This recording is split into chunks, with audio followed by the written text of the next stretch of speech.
Hello students! In today's video, we are going to study the amusing little story, A Triumph of Surgery by James Herriot. Before we start with the story, it's important to know our author. So, let's find out about him. The author of today's story is James Alfred White, also known by his pen name James Herriot. Born in 1916 in Sunderland, England, White was a British veterinary surgeon by profession. He started his veterinary practice at Sunderland but soon moved to Thurles, Yorkshire. He treated sick animals at Yorkshire for the rest of his life. He started writing pretty late in his life. When he was 50 years old, his job directly influenced his writings. His stories are invariably about pet animals and their owners. He is best known for semi-autobiographical works like If Only They Could Talk, published in 1970. Films made on his work include All Creatures Great and Small, It Shouldn't Happen to a Vet, and Young James Herriot. Let us now start with the story. One day, the narrator of the story,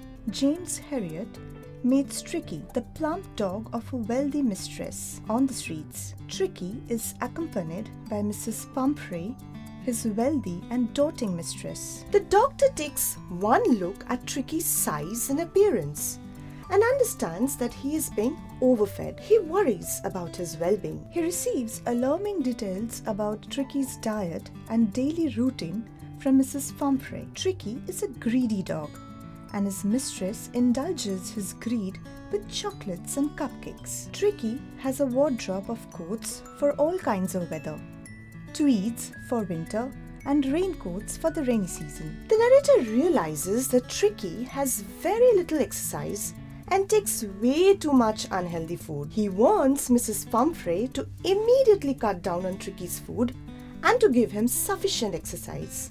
Otherwise, he would fall severely ill. However, he expects a call stating Tricky's illness sooner or later. The doctor soon receives an anxious phone call from Mrs. Pumphrey. She despairs over how Tricky is refusing even his favorite dishes and is vomiting periodically.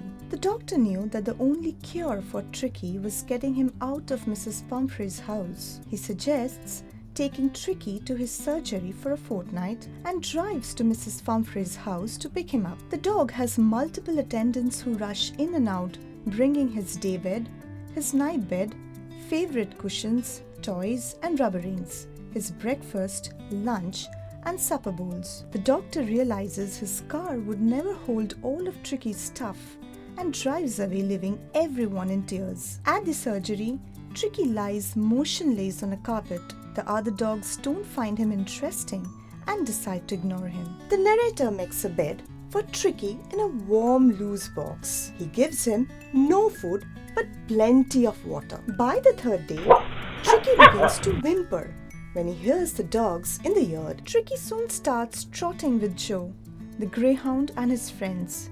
He follows them down the garden, rolling slightly with his fat body. He starts to show interest in eating and runs towards his bowl of food. From then on, his health rapidly improves. Tricky has lived a very isolated and pampered life till then. He has never known the fun and delight of playing with other dogs. At the surgery, he runs around the garden with other dogs. He is bowled over, tramped on, and squashed by his playmates. He thoroughly enjoys it. All this while, Mrs. Pumphrey rings the surgery a dozen times a day for the latest update on Tricky. The doctor tells her that Tricky is out of danger and is convulsing rapidly. The word convulsing has an impact on Mrs. Pumphrey. The narrator and his colleagues at the surgery have a gala time. They gorge on extra eggs in the morning, enjoy midday wine, and finish the day by sipping brandy. No wonder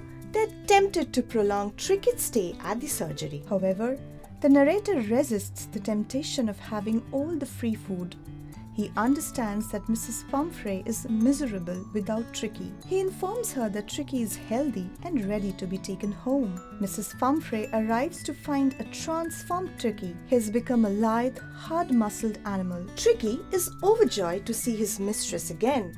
He leaps onto her lap, licks her face and barks in delight. Mrs. Pumphrey is overwhelmed to see how well Tricky looks. She expresses her gratitude to the narrator and calls Tricky's recovery a triumph of surgery. With that, we come to the end of our story.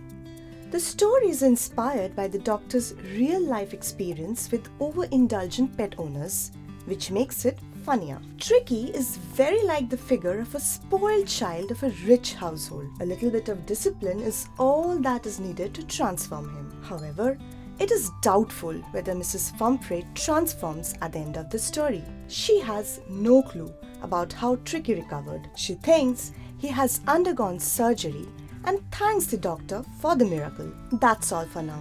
Hope you had fun studying this humorous story. See you soon in our recap and question answer videos. Till then, goodbye.